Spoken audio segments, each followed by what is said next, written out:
Assalamualaikum warahmatullahi wabarakatuh. Kembali lagi di pembelajaran matematika bersama Ibu Ayuni Buana Putri. Nah, pada kesempatan kali ini kita masih membahas tentang bangun ruang sisi lengkung. Nah, bangun ruang sisi lengkung itu kan kebagi menjadi tiga, ada tabung, bola, dan kerucut. Untuk tabung dan bola kan sudah kita bahas sebelumnya. Nah, sekarang kita akan membahas tentang kerucut. Kita mulai dari pengertian kerucut. Nah, kalian pasti udah pernah ngelihat bentuk-bentuk benda yang bentuknya itu kerucut ya. Kayak ini nih, topi ulang tahun, terus aja ini, terus aja nasi tumpeng. Nah, kerucut itu sendiri adalah sebuah limas istimewa yang memiliki sebuah sisi alas berbentuk lingkaran dan sebuah sisi lengkung yang disebut selimut kerucut. Nah, jadi pada kerucut itu terbagi menjadi kalau misalkan kita pecah ya, ini kan bentuk kerucut. Nah, ini jaring-jaring kerucutnya nih ya. Nah, dia itu bakal terdiri dari dua buah permukaan sisi, yaitu yang bagian ini bawah atau alasnya.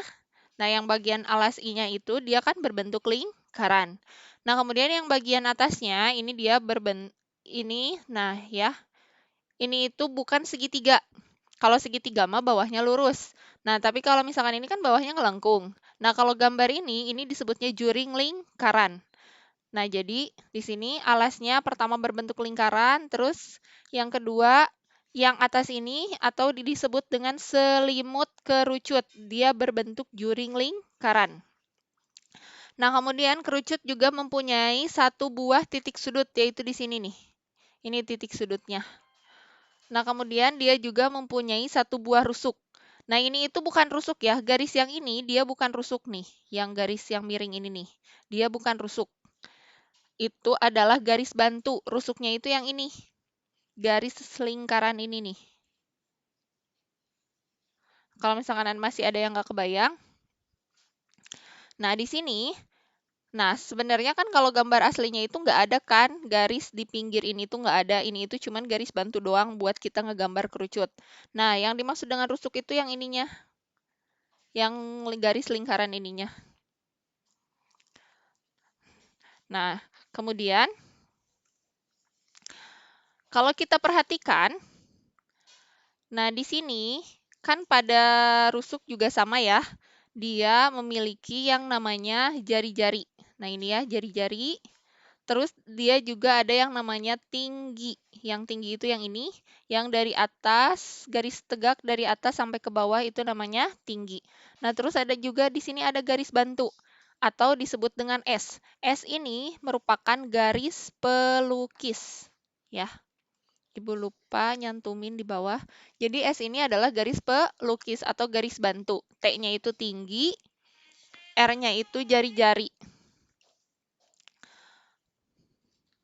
Nah, terus kalau misalkan garis dari ujung sini sampai ujung di sini, itu berarti namanya diameter. Ya. Sedangkan kalau setengahnya itu disebut jari-jari. Nah, kalau kita perhatikan, antara jari-jari, garis pelukis, sama tinggi, itu dia ngebentuk segitiga siku-siku. Ya, siku-sikunya di sini nih. Nah, ketika kita ketemu dengan segitiga siku-siku, maka dia erat kaitannya dengan teorema Pythagoras. Mungkin kalau misalkan ada yang masih ingat, kalian pernah dapat materi ini di kelas 8. Kalau ada yang masih ingat ya. Jadi intinya pada teorema Pythagoras itu ada yang disebut dengan sisi terpanjang. Sisi terpanjang itu adalah sisi yang ada di depan sudut siku-siku. Jadi yang ini nih, ya. Yang garis ini. Garis miring ini, dia adalah garis terpanjang. Nah, untuk mencari garis terpanjang ini, dia merupakan penjumlahan antara kuadrat dari tinggi dan kuadrat dari jari-jari. Jadi ini rumusnya. Nah, untuk teorema Pythagoras itu rumusnya pasti ada pangkat 2-nya. Nih ya.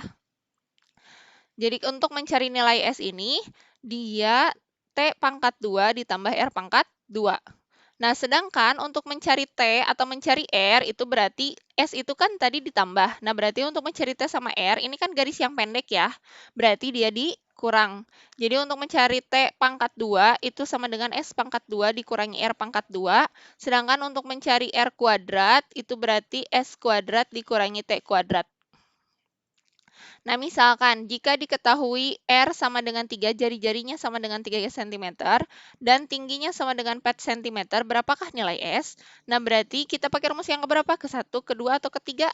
Nah, kita gunakan rumus ke 1 ya, karena ini yang ditanyakannya nilai S.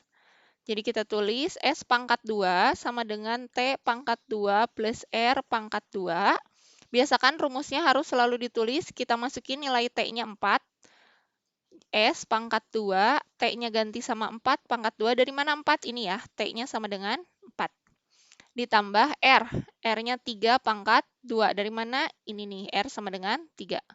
Nah, terus 4 pangkat 2, 4 pangkat 2 itu bukan 4 kali 2, tapi 4 kali 4. Berapa 4 kali 4? 16. Begitupun juga 3 pangkat 2. 3 pangkat 2 itu bukan 3 kali 2, tapi 3 kali 3. Jadi 3 kali 3 itu 9. Nah, kita jumlahin 16 tambah 9 itu 25. Nah, di sini itu belum selesai. Kenapa belum selesai? Karena di sini S-nya itu masih pangkat 2.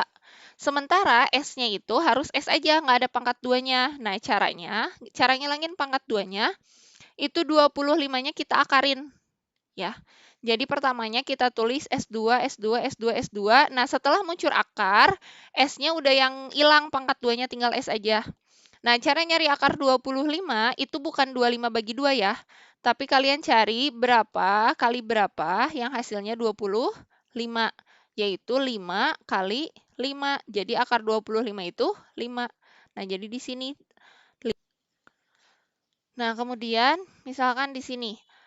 Contoh yang kedua, diketahui S sama dengan 10 cm dan T sama dengan 8 cm. Berapakah nilai R? Nah, yang tadi kita kan punya rumus ini ya. Berarti kita pakai rumus yang ketiga. Jadi R kuadrat sama dengan S kuadrat dikurangi T kuadrat. Yang harus ditulis selalu S dulu ya.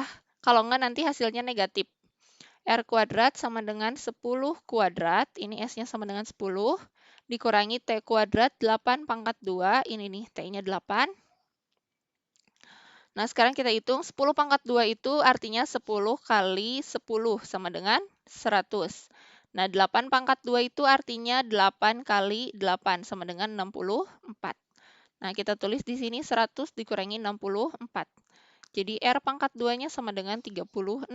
Nah, ingat di sini belum selesai. R-nya sama dengan akar dari 36. Nah, akar dari 36 sendiri adalah akar 6 kali 6 atau sama dengan 6. Jadi akar 36 itu 6 cm.